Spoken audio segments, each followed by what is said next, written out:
Hello everyone, hope you all will be fine. Today in this video, we are going to continue with our chapter 2 units and measurements. Last video में हमने different system of units के बारे में बात की थी and at the and I told you कि finally हमने किस सिस्टम के साथ काम करना शुरू किया, दैट वाज एसआई सिस्टम। ठीक है, तो एसआई सिस्टम के अंदर हमारे पास क्या क्या चीजें अवेलेबल हैं। एसआई सिस्टम के अंदर हमारे पास 7 बेसिक यूनिट्स हैं फॉर 7 फंडामेंटल क्वांटिटीज, और इसके साथ दो हमारे पास कौन सी हैं, सप्लीमेंट्री यूनिट्स हैं। ठीक है, तो आज की इस वीडियो में मैं आपको ये 7 बेसिक यूनिट और 2 सप्लीमेंट्री यूनिट्स के बारे में बताने वाला हूं डिटेल में। ठीक है, तो फर्स्ट क्वांटिटी के साथ शुरू करते हैं। सबसे पहले मैं यहां पे डिस्कस करूंगा मास के साथ। It is a fundamental quantity. Mass की जो एसआई यूनिट है वो किलोग्राम है, and we are going to define how much is 1 kilogram. मतलब पूरे वर्ल्ड के अंदर हमने ये 1 किलोग्राम कैसे एस्टैब्लिश किया हुआ है। 1 किलोग्राम दरअसल उस प्लैटिनम, इरेडियम सिलेंडर का मास है। प्लैटिनम और इरेडियम दो मेटल्स हैं जिनको मिक्स करके एक एलॉय बनाया गया। ठीक है, वो उस सिलेंडर का मास है जिसकी जो हाइट है वो उसके डायामीटर के इक्वल है। ठीक है, क्या खासियत है इस सिलेंडर की, इसकी हाइट डायामीटर के इक्वल है। और इसको कहां पे रखा है हमने संभाल के,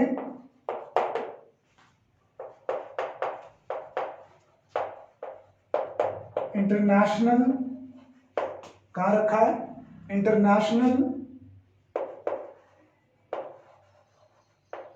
ब्यूरो ऑफ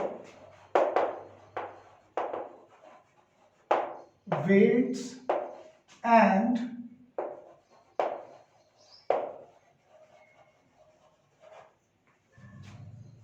मेजरमेंट। कहां पे, फ्रांस के अंदर। राइट, तो 1 किलोग्राम हमने कैसे डिसाइड किया था, प्लैटिनम और इरेडियम से मिला के एलॉय बनाया और एक सिलेंडर फॉर्म किया, राइट, सर्कुलर सिलेंडर, जिसका हाइट और डायमीटर इक्वल थे, और उसको संभाल के कहां पे रखा हमने, international bureau of weights and measurement at France. तो ये पहली यूनिट हम ऐसे डिफाइन करते हैं फिजिक्स के अंदर। उसके बाद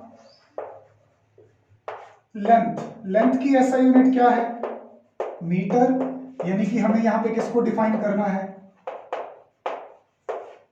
1 मीटर को। 1 मीटर कितना होता है, 1 मीटर को डिफाइन करने के लिए बेटा हम यहां पे लाइट की स्पीड की हेल्प लेंगे।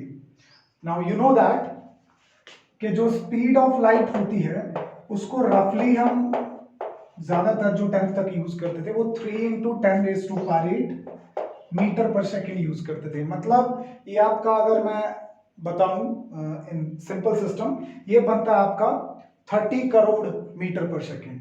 But do you know that कि ये एग्जैक्टली 30 करोड़ नहीं था, it was actually equal to 29 crore 97 lakh 92,458 metre per second. ये जो वैल्यू है, जो आप सोचते हो कि ये 30 करोड़ मीटर पर सेकेंड है, that you usually take, that is not exactly 30 crore metre per second. Exactly ये 29 crore 97 lakh 92,458 metre per second है। यानी कि अब इस स्पीड का मतलब क्या है कि जो लाइट है वो इतना डिस्टेंस कवर कर जाती है, लाइट जो है इतना डिस्टेंस कवर कर जाती है, कितने टाइम में, 1 सेकेंड में। तो ये 1 मीटर जिसको हमें डिफाइन करना है कितने टाइम में कवर करेगी, 1/this वैल्यू। सिंपल, यहां पे मैंने आपको डेफिनेशन को रटना ना पड़े इसीलिए ये कॉन्सेप्ट समझाया है। अब आपको क्रैम करने की जरूरत नहीं है यहां पे, ठीक है। तो 1 मीटर डिस्टेंस कवर करने में इतना टाइम लगेगा, बस इसी लाइन को उठा के हम क्या बना देंगे, डेफिनेशन बना देंगे, ठीक है। जो 1 मीटर है ये क्या है, दरअसल लेंथ ऑफ पाथ, जिसको कौन कवर करता है, लाइट। कौन से मीडियम में, वैक्यूम मीडियम में। मीडियम का भी तो रोल होगा, आपने 10th स्टैंडर्ड में पढ़ा है कि लाइट की स्पीड जो होती है वो डिफरेंट मीडियम्स में डिफरेंट होती है, ठीक है। कितने टाइम में, इतने टाइम में। तो हमारा जो क्रैमिंग है इन डेफिनेशंस के अंदर, उसको करने की हमें जरूरत ही नहीं है, इतना पाथ कवर्ड होगा 1 सेकंड के अंदर, ठीक है। तो अब ये बेसिक मिटा सकता हूं मैं। This is how we made the definition of 1 metre, और ये कभी चेंज नहीं होती है, राइट। थर्ड आ जाता है हमारे पास फंडामेंटल क्वांटिटी, टाइम। टाइम की यूनिट हम क्या लेते हैं एसआई सिस्टम में, सेकंड। मतलब हमें यहां पे किसको डिफाइन करना है, 1 सेकंड को। 1 सेकंड को डिफाइन करने के लिए भी बेटा पहले यहां पे कुछ बेसिक सीख लो आप, दैट इज मोस्ट इंपॉर्टेंट। मैं इसको थोड़ा सा सही करके लिख देता हूं, 29 करोड़ 97,92,458 1 अपॉन में है, ठीक है। तो 1 सेकंड की डेफिनेशन देखने के लिए कुछ बेसिक सीख लेना चाहिए आपको। सबसे पहले एक तो हमने 9th स्टैंडर्ड में साउंड चैप्टर के अंदर ट्रांसवर्स वेव्स के बारे में पढ़ा था, ठीक है। ट्रांसवर्स वेव्स को हम कैसे दिखाते हैं, इस तरह से दिखाते हैं ग्राफिकली। तो एक जीरो पोजीशन से शुरू होके एक पूरा क्रेस्ट, उसके बाद एक पूरा ट्रफ, यहां पे आके एक वेव क्या हो जाती है, कंप्लीट हो जाती है। एक वेव यहां पे क्या हो जाती है, कंप्लीट। आप ये नहीं लेना चाहते, आप फर्स्ट मैक्सिमा और सेकंड मैक्सिमा के बीच का डिस्टेंस ले लो, ये भी एक कंप्लीट वेव है। या अगर मैं इसको आगे लेके जाता, आगे बनाता, तो आप फर्स्ट मिनिमा से सेकंड मिनिमा के बीच का डिस्टेंस ले लो, यहां से भी एक वेव कंप्लीट होती है। इसको 1 साइकिल ऑफ रेडिएशन बोलते हैं। एक वेव को क्या बोलते हैं, 1 cycle of radiation in a given time. तो एक तो आपको साइकिल्स ऑफ रेडिएशन क्लियर हो, ठीक है, एक पूरी वेव। उसके बाद सेकंड चीज आपको क्या याद होनी चाहिए, स्ट्रक्चर ऑफ एटम, वो भी 9th स्टैंडर्ड से है। स्ट्रक्चर ऑफ एटम में क्या पढ़ा था कि एक एटम की कोर में न्यूक्लियस होता है जिसके अराउंड ऑर्बिट्स हैं, जिसमें इलेक्ट्रॉन्स क्या करते हैं, रिवॉल्व करते हैं। अब जब भी इलेक्ट्रॉन एक हायर ऑर्बिट से लोअर ऑर्बिट में आता है तो कुछ एनर्जी रेडिएट करता है इन फॉर्म ऑफ रेडिएशंस। किसकी फॉर्म में, रेडिएशंस की फॉर्म में। तो हम यहां पे डिफाइन करने वाले हैं 1 सेकेंड को एक एटम की हेल्प लेके। कौन सा एटम, यहां पे लेंगे हम सीजियम एटम। कौन सा, सीजियम। तो दरअसल 1 सेकेंड वो ड्यूरेशन है, 1 सेकेंड वो ड्यूरेशन है जिसके अंदर जितने टाइम में हम कह सकते हैं कि 1 सेकेंड वो ड्यूरेशन है जितने में कोई सीजियम एटम के अंदर, किसी सीजियम एटम के अंदर किन्हीं दो लेवल्स के बीच में जब भी ट्रांजिशन होगी, ट्रांजिशन का मतलब होता है इलेक्ट्रॉन की मूवमेंट, ट्रांजिशन होगी तो वो साइकिल्स ऑफ रेडिएशन पैदा करेगा। कितने साइकिल ऑफ रेडिएशन, बहुत सारे हैं, ध्यान से गिनना। 2 सिस्टम है हमारे पास, इंडियन में भी बता देता हूं, और उसमें आपका जो दूसरा सिस्टम है इंटरनेशनल सिस्टम, उसमें भी बता देता हूं। ये है 9 अरब 19 करोड़ 26 लाख 31,770, 9 अरब 19 करोड़ 26 लाख 31,770, या 9 बिलियन 19,26,31,770 इतने साइकिल्स ऑफ रेडिएशन क्या है पैदा हो जाते हैं।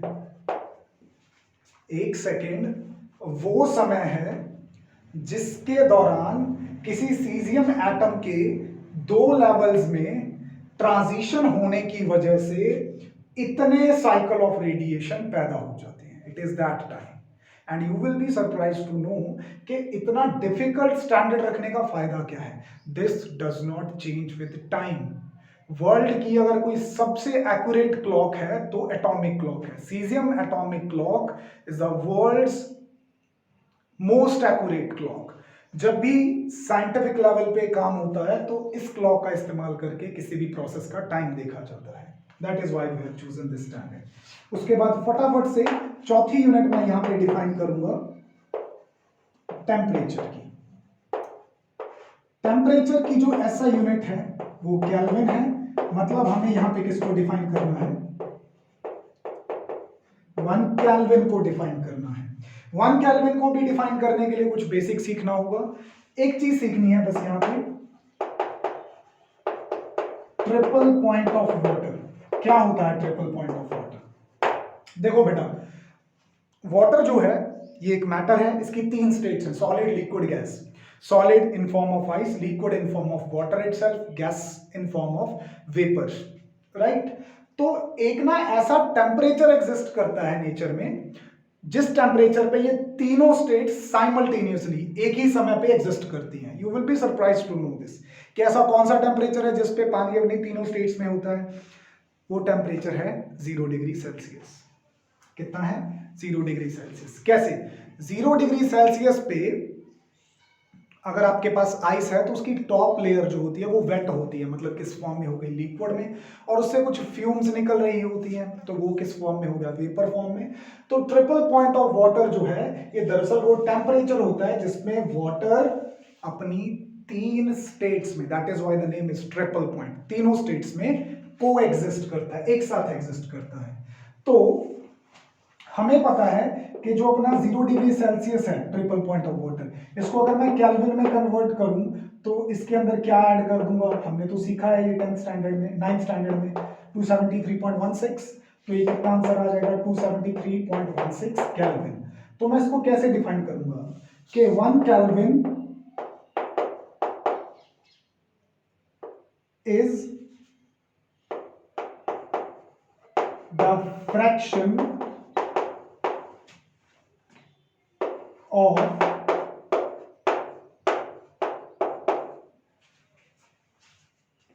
is the fraction of triple point of water 1/273 into triple point of water. अगर आप यहां पे ट्रिपल पॉइंट ऑफ वाटर की वैल्यू भर दो तो कैंसिल कर जाएंगी दोनों चीजें, कितना आंसर आ जाएगा, 1 केल्विन आ जाएगा। यानी कि इस टेम्परेचर का, इस ट्रिपल पॉइंट ऑफ वाटर का 1/273.16 पार्ट जो है that is defined as 1 kelvin. Simple, not too difficult. कुछ बेसिक सीखते जा रहे हैं साथ में, ऐसे ग्रो करते जाएंगे। अगली चीज जो मैं यहां पे डिफाइन करने वाला हूं वो डिफाइन करूंगा मैं यहां पे, let's define amount of substance. ठीक है, अब हमें पता है, this is also from 9th standard, कि अमाउंट ऑफ सब्सटेंस को हमेशा हम किस में मेजर करते हैं, मोल्स में। यानी कि मुझे क्या डिफाइन करना है, 1 मोल। ये तो 9th स्टैंडर्ड में भी किया था, बहुत फेमस क्वेश्चन था, ठीक है, स्कूल का। 1 मोल कितना होता है, that amount of substance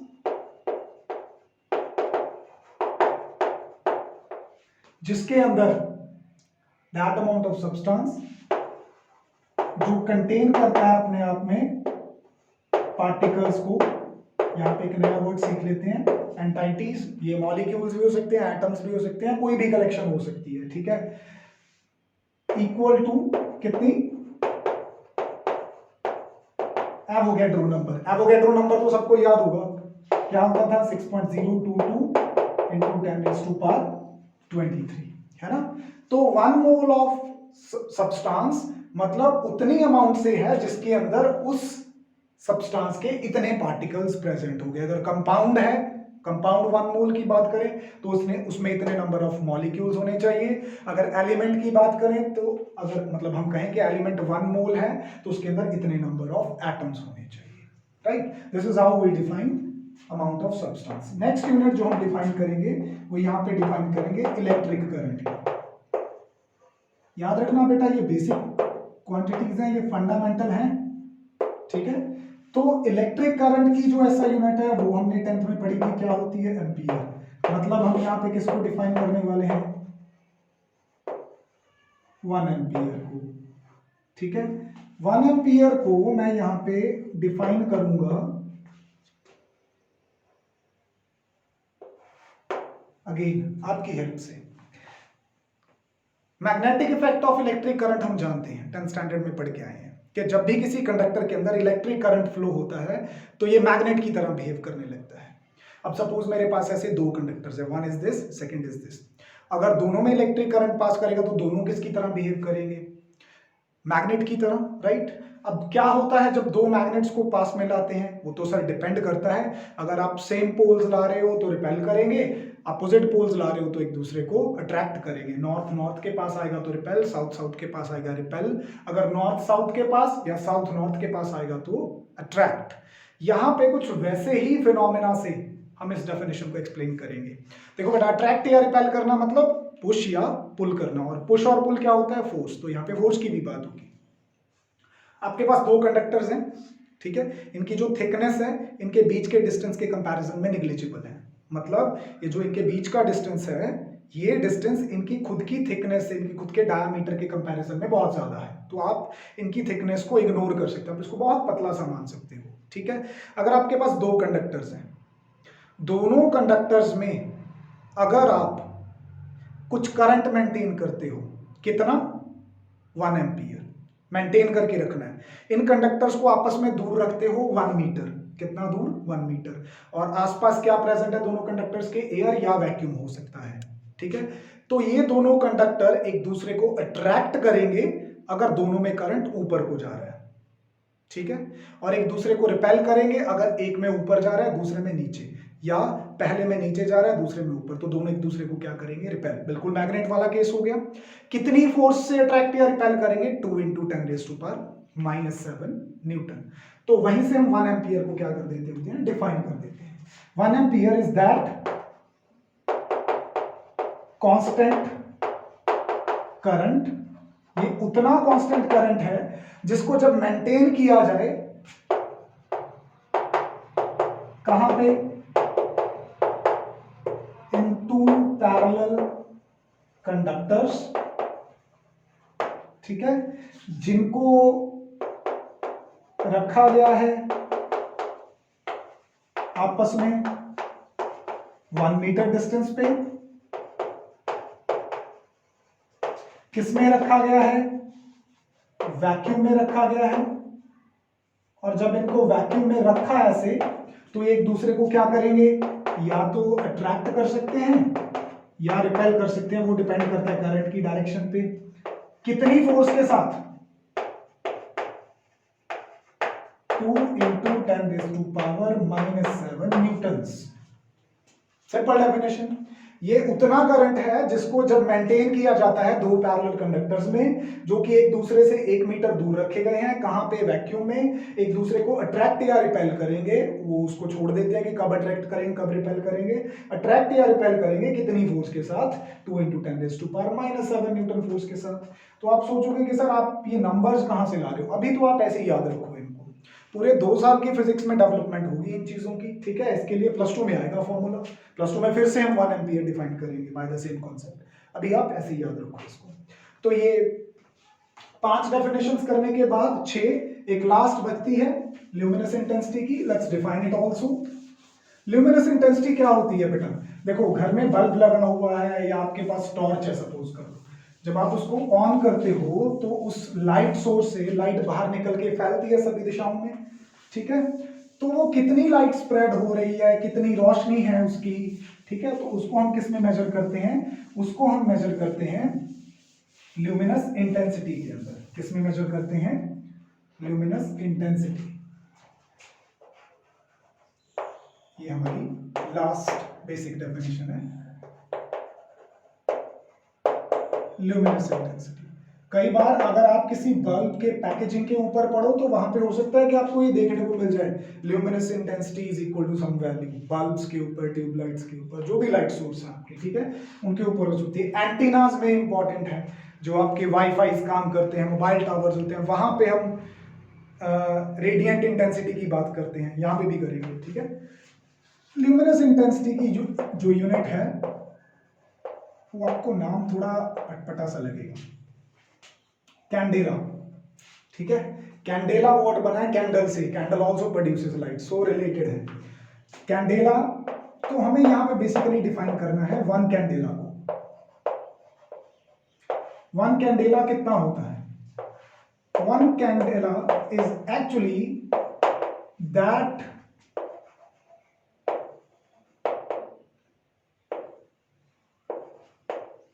that luminous intensity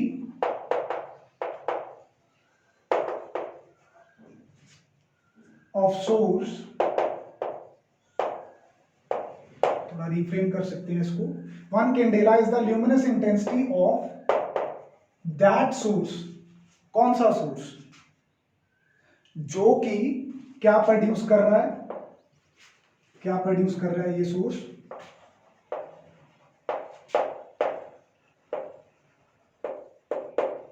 monochromatic radiations. बेटा मोनो वर्ड का मतलब है सिंगल, वन, और क्रोम शब्द का मतलब होता है कलर। तो एक सिंगल कलर की लाइट को मोनोक्रोमैटिक लाइट कहा जाता है, ठीक है। ये मोनोक्रोमैटिक कितनी है अपनी, पढ़ा है भैया आपने 9th स्टैंडर्ड में, VIBGYOR. Violet is monochromatic, indigo, blue, green, yellow, orange, red, इसको क्या बोला जाता है? मोनोक्रोमैटिक, ठीक है। तो मोनोक्रोमैटिक लाइट हो गई एक सिंगल कलर की लाइट। तो ल्यूमिनस इंटेंसिटी एक कैंडेला उस सोर्स की होगी जो मोनोक्रोमैटिक रेडिएशंस पैदा कर रहा होगा। कितनी फ्रीक्वेंसी के साथ, मतलब कितनी तेजी के साथ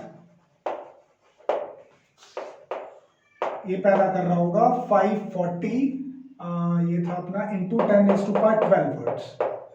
इतनी फ्रीक्वेंसी के रेडिएशंस पैदा कर रहा होगा, ठीक है, एक पर्टिकुलर डायरेक्शन में।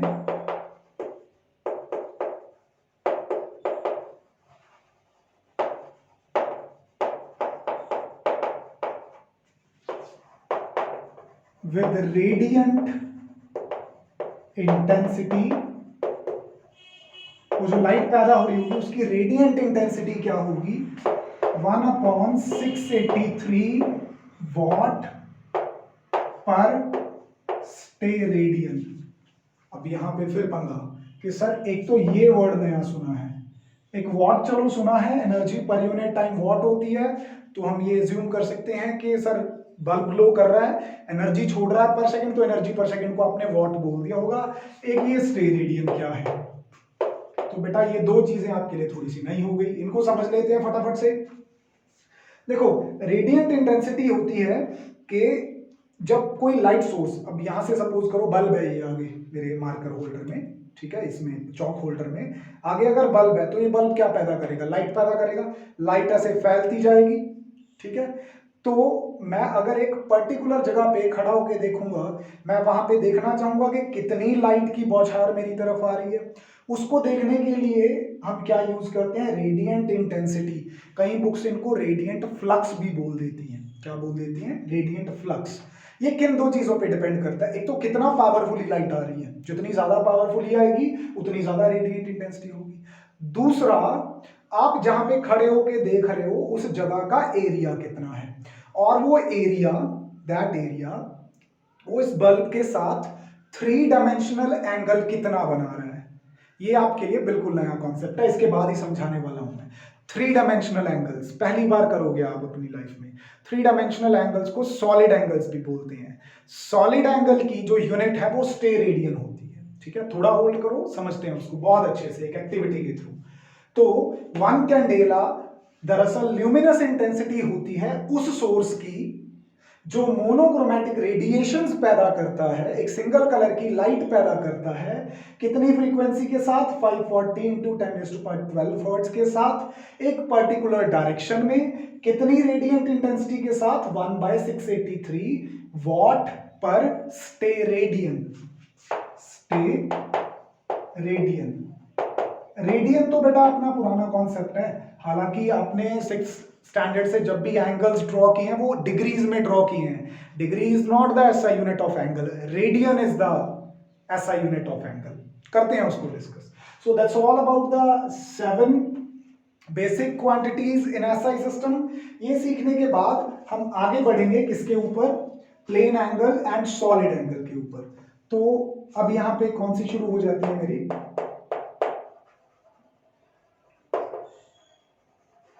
Supplementary units. ठीक है, तो सबसे पहले मैं यहां पे आपको कॉन्सेप्ट समझाऊंगा किसका? प्लेन एंगल का। ये पुराना वाला है, आपको पता है। ठीक है, एग्जांपल के तौर पे मैं यहां पे कंपास यूज कर रहा हूं, राइट?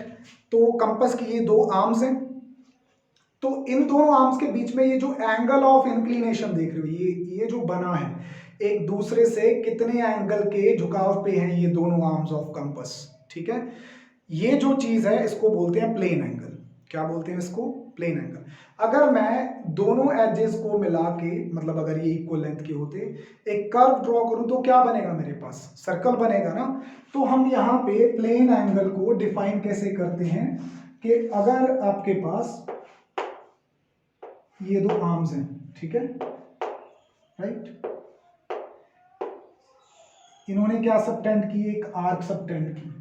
कहां पे? Eight the centre of circle. अगर मैं इसको पूरा भी करूं यहां पे, ठीक है, तो ये इसका क्या हो गया? रेडियस, और ये क्या हो गई? आर्क। अब ये दोनों लाइंस के बीच में कितना एंगल है, इसको मैं कैसे डिफाइन करता हूं? इसको मैं डिफाइन करता हूं 2 चीजों की रेशो की हेल्प से। एंगल जो होता है वो हमेशा ये जो अपनी आर्क है यहां से लेके यहां तक, ये जो आर्क है, लेट्स से इसकी लेंथ में L मान लेता हूं, इसको अगर मैं डिवाइड कर दूं किसके साथ? रेडियस के साथ। किसका रेडियस? उस कर्व का रेडियस जो ये सबटेंड कर रहे हैं। तो इनकी रेशो क्या देगी मुझे? एंगल देगी। ये सिंपली हमने सीखा है कहां तक? अपने 10th स्टैंडर्ड तक। ठीक है, ये एंगल इन 2 डायमेंशन होता है, 2D में है एंगल। पर have you ever seen an ice cream cone or a birthday cap, और यू मे जस्ट इमेजिन कि यहाँ पे टॉर्च का एक बल्ब लगा हुआ है और ये क्या फैल रही है? लाइट फैल रही है, राइट? तो अब ध्यान दो, अगर मैं इसको, कंपास को इस तरफ रख लूं तो यहां पे एक एंगल बन जाएगा, आई कैन ड्रॉ दैट। ठीक है, अगर इसको यहां पे रख लूं तो यहां पे भी एक एंगल बन जाएगा, अगर मैं इसको यहां पे रख लूं तो यहां भी एक एंगल बन जाएगा। इसका मतलब जो प्लेन एंगल है वो इसकी पूरी सरफेस के ऊपर घूम रहा है। सो ये जो टोटल एंगल बनेगा इन 3 डायमेंशनल स्पेस, इसको हम क्या बोलेंगे? सॉलिड एंगल बोलेंगे। तो एक बेसिक बात आज हमें ये पता चलती है कि एंगल कितने टाइप का होता है? 2 टाइप का। अगर तो हम उसको अपनी कॉपी पे बना रहे हैं, मतलब 2 लाइंस के बीच में बना रहे हैं, we call it 2 dimensional angle और प्लेन एंगल। लेकिन अगर हम 3 डायमेंशनल ऑब्जेक्ट्स की बात कर रहे हैं, अ कोन, अ बर्थडे कैप और एन आइसक्रीम कोन, या फिर कोई जो सोर्स है वहां से रेडिएशंस बाहर निकल रही हैं, तो टॉर्च से लाइट रेडिएशन बाहर निकल रही है, तो वहां पे जो 3 डायमेंशन में एंगल बनता है उसको बोलते हैं हम सॉलिड एंगल। ठीक है, दोनों चीजें समझा देता हूं मैं आपको। ये हो गया प्लेन एंगल। प्लेन एंगल के बाद अगली चीज डिस्कस कर सकते हैं हम यहाँ पे, लुमिनस इंटेंसिटी इरेज कर देता हूं मैं। अगली चीज जो हम यहाँ पे डिस्कस कर सकते हैं that is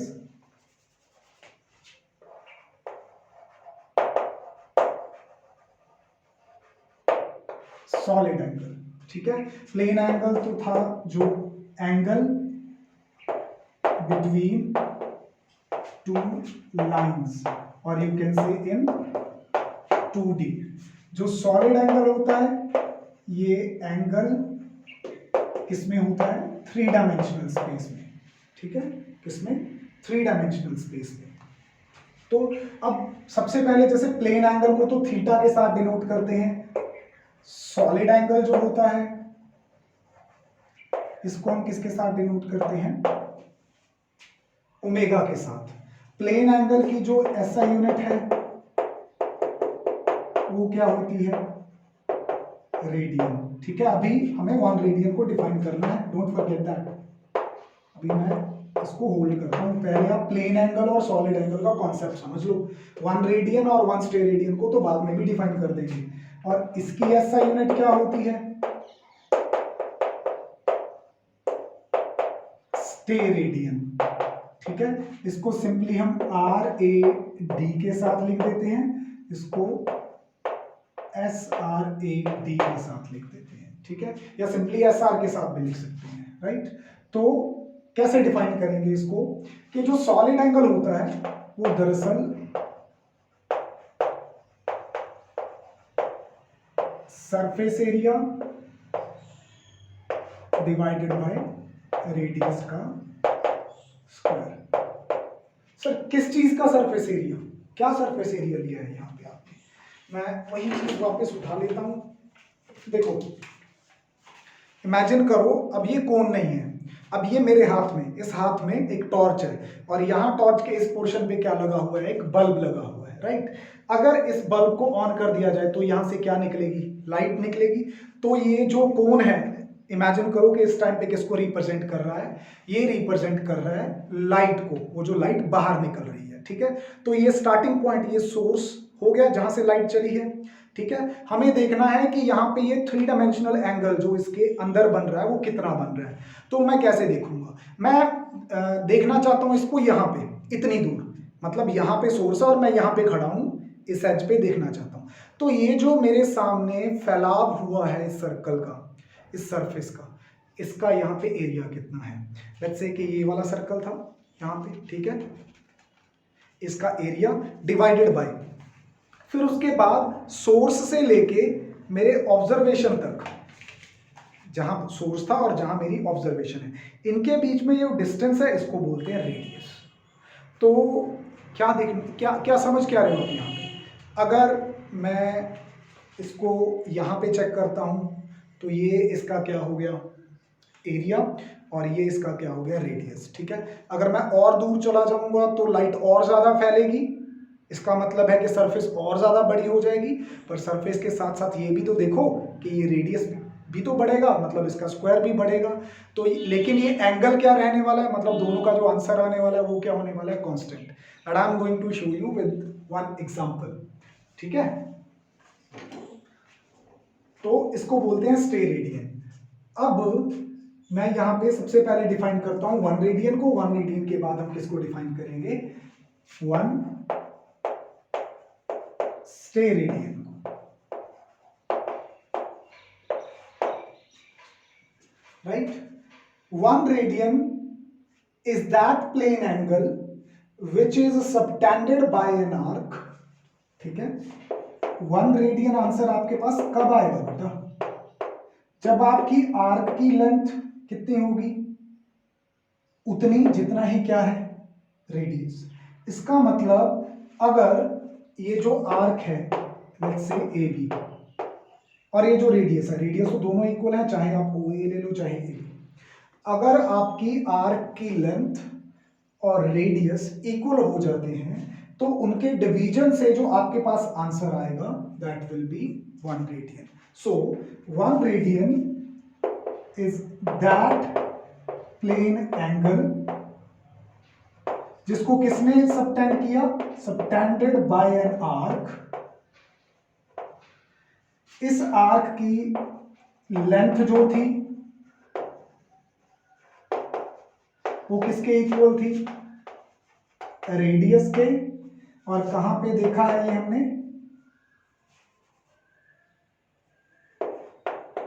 at centre of circle देखा है। ठीक है, so the plane angle is the angle subtended at the centre of circle by an arc having length equal to radius.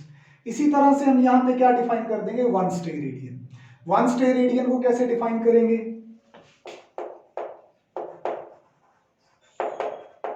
that solid angle subtended at center of, देखो 2D से 3D में जा रहे हैं, यहां क्या था सर्कल, यहां क्या आ जाएगा सफियर, ठीक है। यहां पे ये एंगल किसने सबटेंड किया था, आर्क ने। आर्क होती है वन डायमेंशनल। अब इसको अगर लेके जाए आगे, मतलब एक इसकी डायमेंशन बढ़ाएं, तो ये किसने सबटेंड किया था,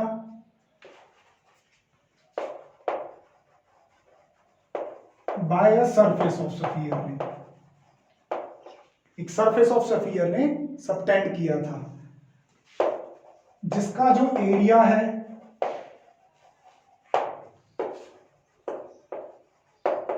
equal to that of square. आगे वो जो स्क्वायर था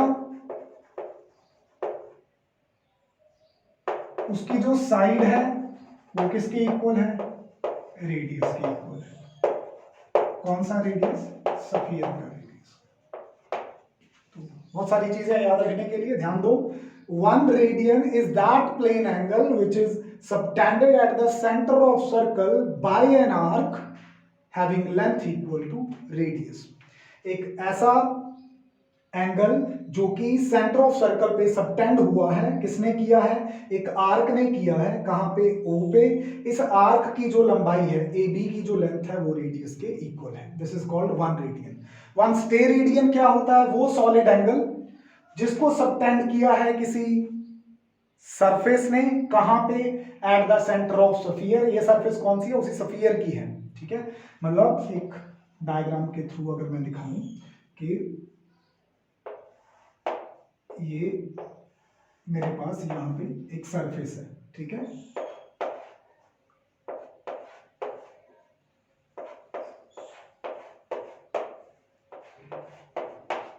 ठीक है, तो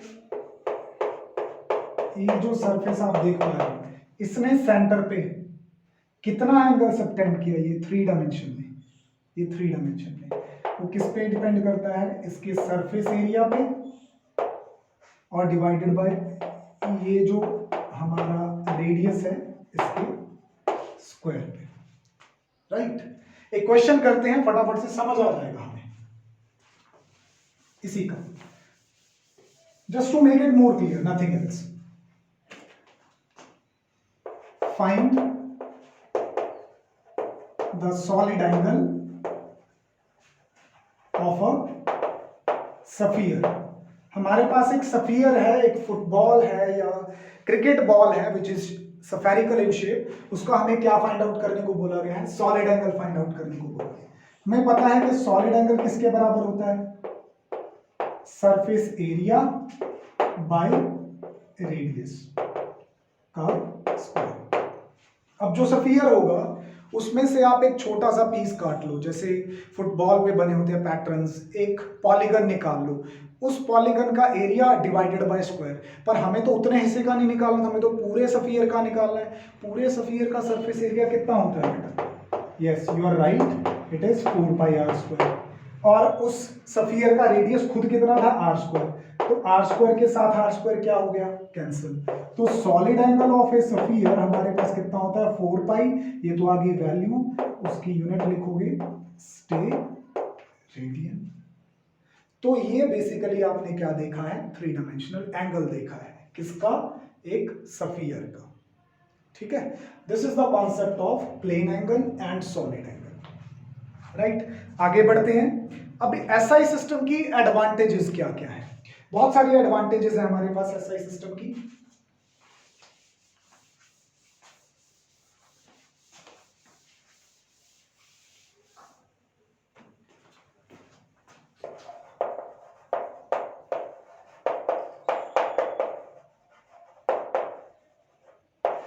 सबसे पहली बात तो ये इंटरनेशनली एक्सेप्टेबल है, राइट। बनाया ही इसलिए गया था कि पूरा वर्ल्ड एक ही सिस्टम फॉलो कर सके। उसके बाद आ जाता है कि ये जो सिस्टम ऑफ यूनिट है ये क्या है, कोहेरेंट है। कोहेरेंट होने का मतलब क्या है? कोहेरेंट होने का मतलब होता है कि आप जो डिराइव्ड क्वांटिटीज हैं उनकी यूनिट्स को फंडामेंटल यूनिट्स से बना सकते हो बिना कोई न्यूमेरिकल फैक्टर इंट्रोड्यूस किए, 10 की पावर्स यूज करके।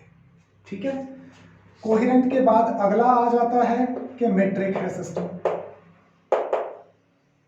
मीट्रिक का मतलब होता है कि अगर आपको एक सिस्टम से दूसरे एक यूनिट से दूसरी यूनिट में जाना है तो वहां पे आपको 10 के मल्टीपल्स चाहिए। फॉर एग्जांपल मैं लेंथ की बड़ी यूनिट देखना चाहता हूँ, दैट इज किलोमीटर, तो मुझे यहाँ पे क्या करना है, बस 10 की पावर 3 ही इंट्रोड्यूस करना है। तो मीट्रिक सिस्टम वो सिस्टम होता है जिसमें हम 10 के मल्टीपल्स, ये 10 की पावर 3 मल्टीपल है, या सब मल्टीपल्स। सब मल्टीपल का मतलब 1 सेंटीमीटर देखना है तो इट विल बी -2 मीटर। तो मल्टीपल या सब मल्टीपल यूज करके इंटर कन्वर्जेंस कर सके। ठीक है, उसके बाद आ जाता है कि ये सिस्टम रैशनल है। रैशनल सिस्टम का मतलब होता है कि एक फिजिकल क्वांटिटी के लिए एक ही यूनिट है। मैंने आपको समझाया था कि एमकेएस में हमें थोड़ी सी प्रॉब्लम है कि हीट एनर्जी की यूनिट अलग है, दैट इज कैलोरी। ठीक है, जो सिंपल अपनी दूसरी एनर्जीज हैं उनके लिए जो यूनिट है दैट इज डिफरेंट, जूल। लेकिन इस सिस्टम में सभी तरह की एनर्जी के लिए एक सिंगल यूनिट है, दैट इज जूल। ठीक है, और ये सारी प्रॉब्लम्स हमने फिर इस सिस्टम में क्या कर ली थी, रिमूव कर ली थी। उसके बाद क्या आ जाता है, कितनी प्रॉपर्टीज हो गई, 4 हो गई, internationally acceptable, coherent, metric, rational, और कोई कर सकते हैं इजीली रिप्रोड्यूसिबल।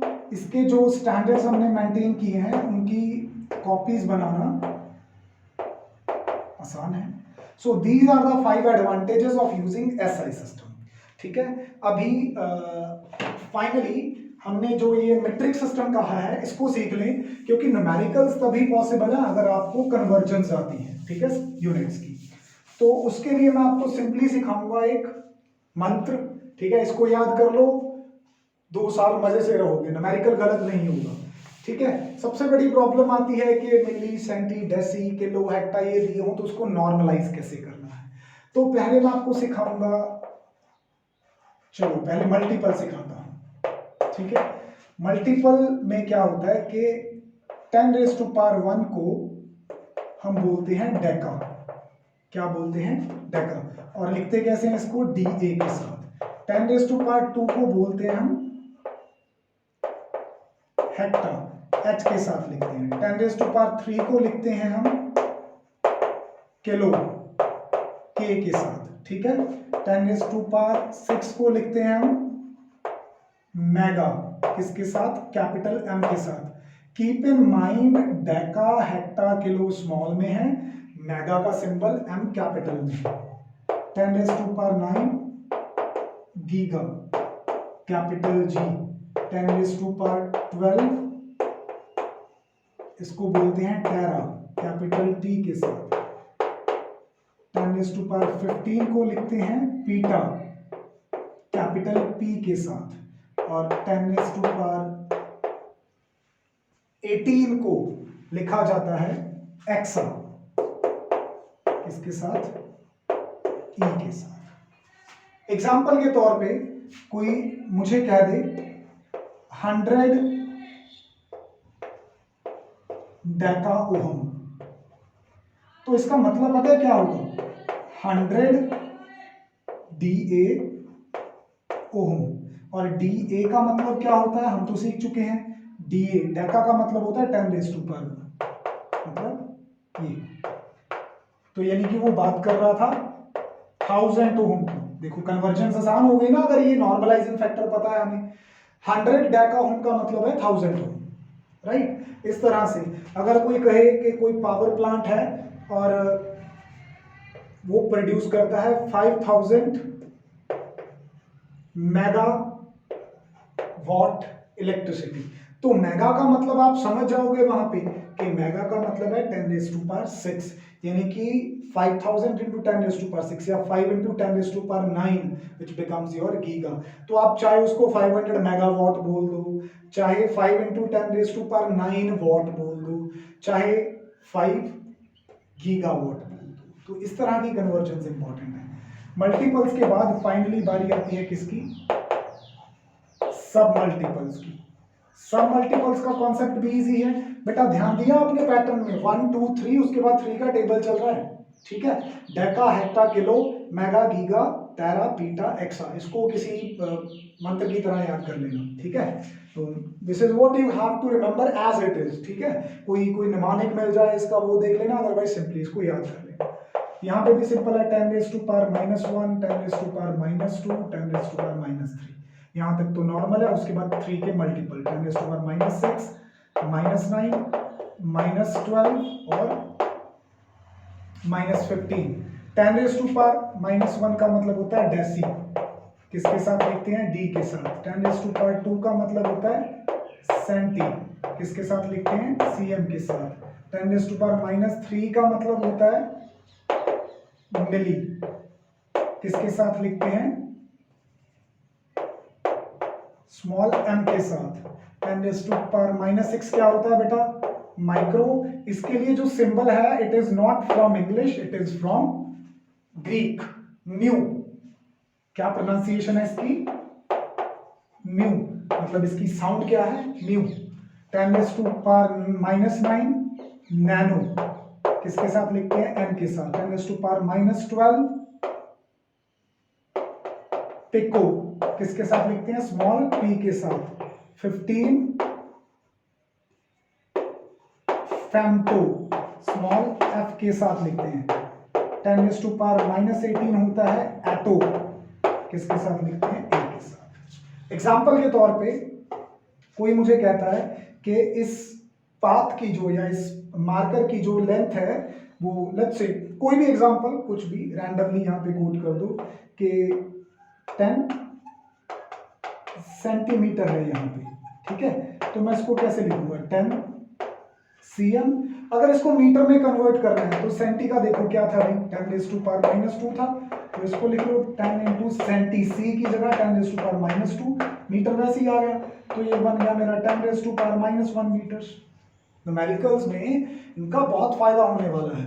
डेसी, सेंटी, मिली, माइक्रो, नैनो, पिको, फेम्टो, एटो। -1, -2, -3, -6, -9, -12, -15 और -18। So that's all about today. आगे इसके बाद नया टॉपिक पिक करेंगे और नई चीजें सीखेंगे। Till then, take care of yourself. Goodbye.